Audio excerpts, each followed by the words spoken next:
मुख्यमंत्री नायब सैनी कुरुक्षेत्र में जनसभा को संबोधित कर रहे हैं। सीधे लिए चलते हैं, वो क्या कुछ कह रहे हैं, सुनिए जरा। किया है नरेंद्र मोदी जी ने 10 वर्षों के अंदर किसान की मजबूती के लिए काम किया है। इन 10 वर्षों में नरेंद्र मोदी जी ने युवाओं के अंदर विश्वास बढ़ाने के लिए काम किया है। भाइयों, जब वो काम कर रहे हैं, जब उनको लगने लगा है कि गरीब को आज चिंता नहीं है, आयुष्मान कार्ड दे करके 5 लाख रुपए का अधिकार गरीब व्यक्ति को दिया है। उस माता बहन को भाइयों मकान बना करके चाबियां सौंपने का काम भी इन 10 वर्षों में नरेंद्र मोदी जी लगातार कर रहे हैं।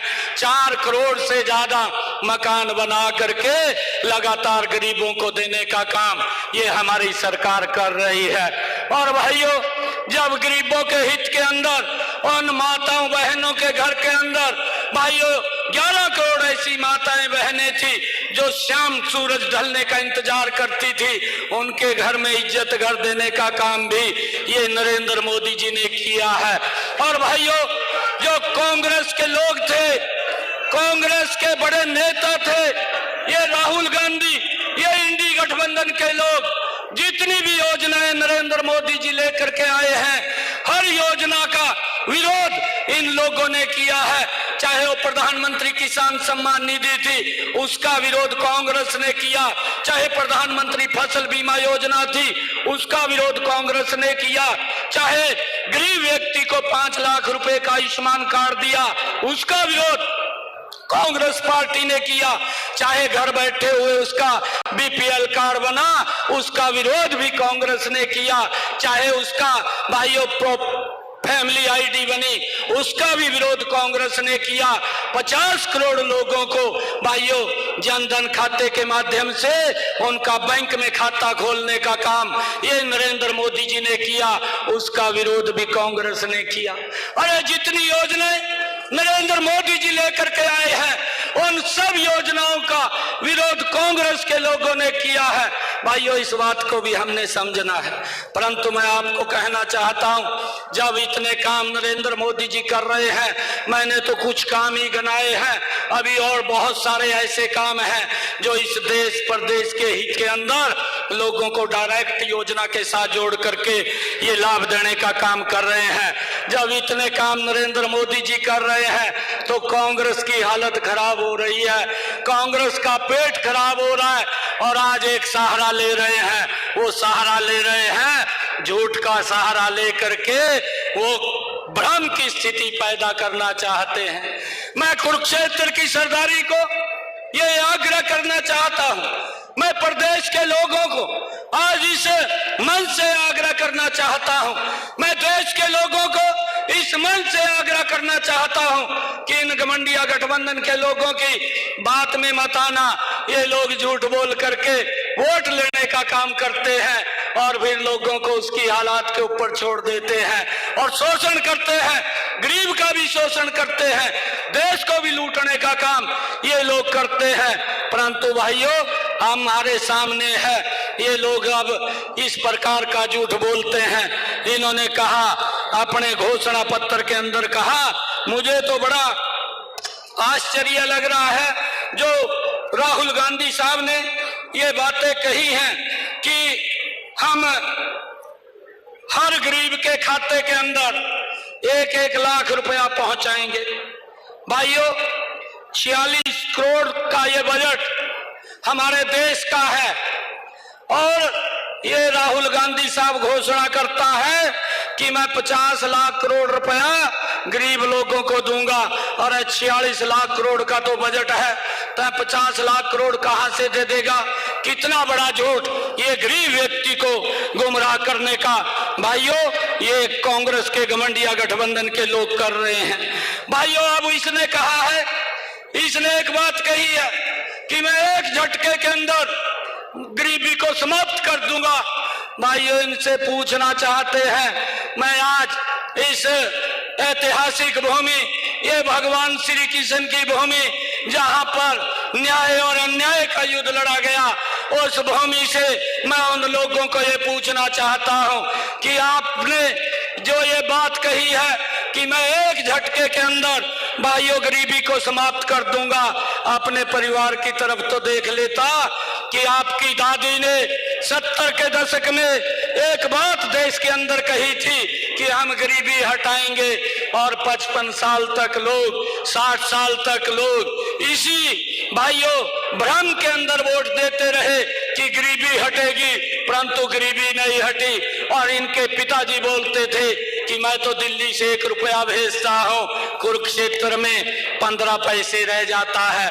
भाइयों 85 पैसा ये कौन से गरीब के वेलफेयर पे खर्च होना था, कौन से विकास कार्यों पे खर्च होना था, ये चिंता नहीं की, परंतु अब बोलता है कि एक झटके के अंदर मैं गरीबी को समाप्त कर दूंगा।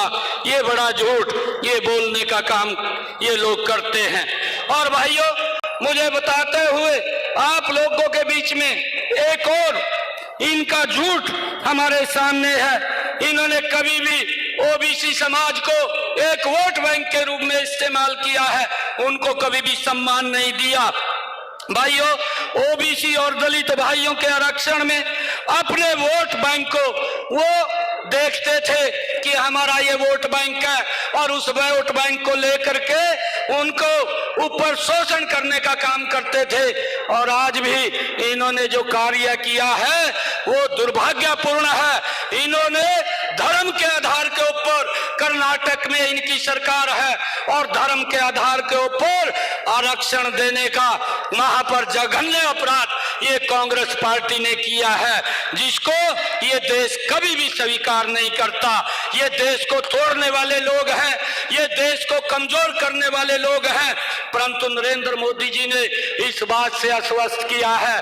और नरेंद्र मोदी जी बोलते भी हैं, उन्होंने हर बार अपनी बात के अंदर कहा है, ये कांग्रेस के लोग बोलते हैं कि सबसे पहला इस देश के संसाधनों के ऊपर देश के अल्पसंख्यकों का अधिकार है। ये कांग्रेस का प्रधानमंत्री बोलता है, ये कांग्रेस के नेता बोलते हैं। नरेंद्र मोदी जी बोलता है कि इस देश के संसाधनों के ऊपर सबसे पहला अधिकार इस देश के गरीब का है। भाइयों गरीब को लेकर के, उसकी मजबूती के लेकर के ये हमारी सरकार देश को आगे बढ़ाने का काम कर रही है, परंतु ये लोग धर्म के आधार के ऊपर आरक्षण दे करके इस देश को कमजोर करना चाहते हैं, इस देश को तोड़ना चाहते हैं। परंतु जब तक भारतीय जनता पार्टी और नरेंद्र मोदी जी हैं, इस देश को कोई भी भाइयों बांका बाल नहीं कर सकता। ये आज आप लोगों के बीच में इस भगवान श्री कृष्ण की भूमि से मैं आप लोगों के बीच में कहना चाहता हूं। भाइयों आज इन 10 वर्षों के अंदर बहुत सारे ऐसे कार्य भी हैं जो कार्य चाहे वो महिला के हित में है, गरीब के हित में है, चाहे किसान के हित में है, और चाहे युवाओं के हित में है। लगातार ये सरकार उनको आगे बढ़ाने का काम कर रही है।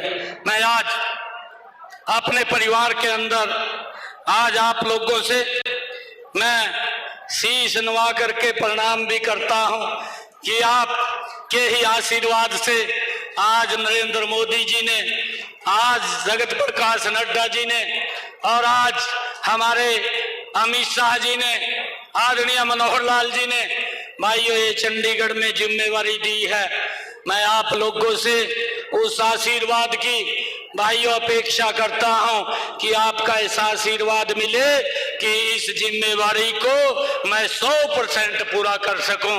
और भाइयों एक बात और कहता हूं कि आपका भाई हूं, कभी भी कोई दिक्कत कोई समस्या आ जाए 24 घंटे भाइयों दरवाजे खुले हैं सीएम हाउस के, आपको कोई पूछने वाला नहीं है। आप जब मर्जी आ सकते हैं,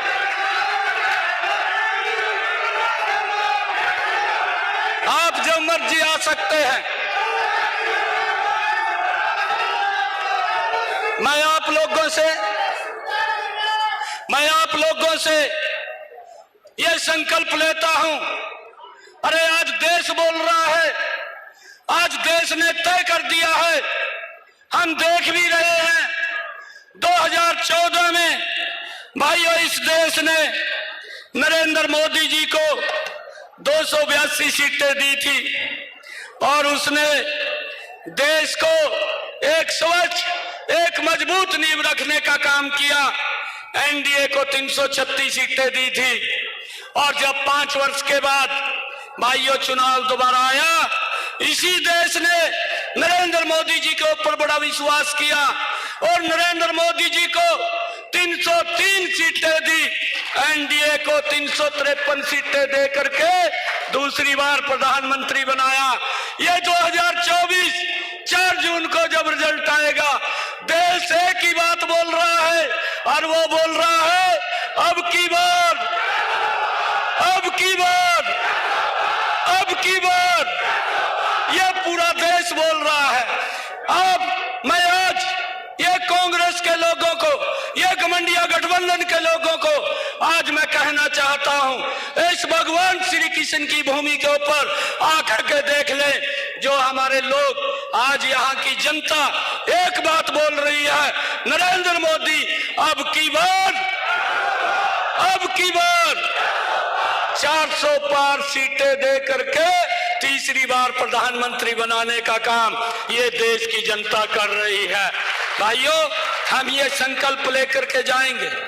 आदरणीय प्रधानमंत्री जी को मैं अभी कुछ रोज पहले मिला था और प्रधानमंत्री जी को जब मैं मिला, प्रधानमंत्री जी मुझे कहने लगे कि हवा तो बहुत चल रही है, परंतु अगर हवा बाहर बहुत चल रही है, ट्यूब में हवा भर जाएगी क्या?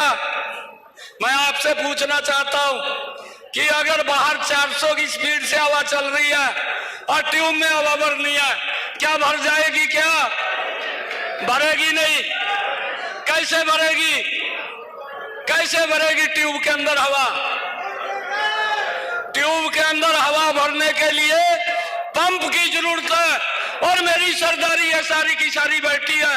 एक एक बूथ के ऊपर भाइयों एक एक वोट कमल का बटन के ऊपर दबे और भाइयों इस लोकतंत्र के पर्व के अंदर हमने एक भी वोट नहीं छोड़नी है, एक एक वोट पोल करवानी है। चाहे बुजुर्ग की वोट हो, चाहे भाई सीनियर सिटीजन की वोट हो और चाहे हमारे हर व्यक्ति की, बुजुर्ग की, महिला की या हमारे युवा की, किसी की भी वोट हो, एक एक वोट कमल के बटन के ऊपर दबे और वोट परसेंटेज हमारा बढ़े, ये कुरुक्षेत्र की सरदारी ने तय करना है।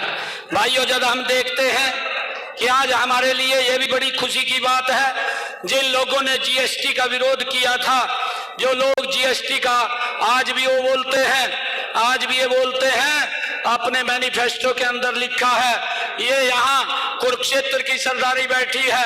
अरे जिसको लेकर के हमारी पीढ़ियां भाइयों जिन्होंने कुर्बानियां दी हैं, धारा 370 को लेकर के कि ये धारा 370 समाप्त होनी चाहिए। आप सबके आशीर्वाद से 2019 के अंदर नरेंद्र मोदी जी ने 1 घंटे के अंदर उस धारा 370 को समाप्त कर दिया। और भाइयों, इन्होंने अपने मैनिफेस्टो के अंदर लिखा है, इन्होंने लिखा है कि हमारी सरकार आएगी, हम धारा 370 को उसके ऊपर दोबारा लाने का काम करेंगे। क्या उसको लाने देंगे? भाई मैं आपसे पूछ रहा हूं, क्या लाने देंगे उससे? आज ये संकल्प ले लीजिए कि ऐसे व्यक्तियों को भाइयों बाहर का रास्ता दिखाने का काम करिए। ये देश आज जाग चुका है, ये देश आपके कार्यों को समझ चुका है। आज ये देश रुकने वाला नहीं है, आज ये देश नरेंद्र मोदी जी के साथ खड़ा है और नरेंद्र मोदी जी को तीसरी बार प्रधानमंत्री बनाने का काम करेगा। ये लोग तो विपक्ष के लायक भी नहीं है, ये विपक्ष में बैठने के लायक भी नहीं है। जो इनके कार्य, जो इनकी कारगुजारियां हैं, भाइयों इस बात को भी हमने समझना है। जो धारा 370 को दोबारा लाने की बात करते हैं, जो भाइयों जेएनयू के अंदर जाकर के भाइयों जो देश तोड़ने की बात करते थे, उनके समर्थन के अंदर बैठ जाते हैं। भाइयों ऐसे लोगों को ये विपक्ष में भी बैठने के लायक नहीं है। इनको तो बाहर का रास्ता ही हम 4 जून को दिखाने का काम करेंगे। 25 मई को जब ये रिजल्ट आएगा, 25 मई को हमने एक एक वोट डाल करके 4 जून को भाइयों 400 पार दे करके नरेंद्र मोदी जी को यहाँ से तीसरी बार प्रधानमंत्री बनाने का काम करेंगे। और नवीन जी को भाइयों मैंने कहा है कि आपने मेरे को 3 लाख 85,000 वोटों के लीड मार्जिन से यहां से कमल का फूल खिला करके नरेंद्र मोदी जी के पास भेजा था। अब क्या करेंगे? कितने मार्जिन से आप नवीन जी को जितवाएंगे? कितने से?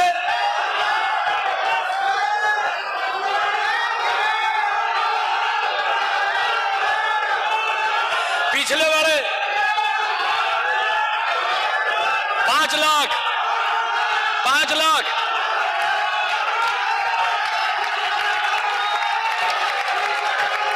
5 लाख से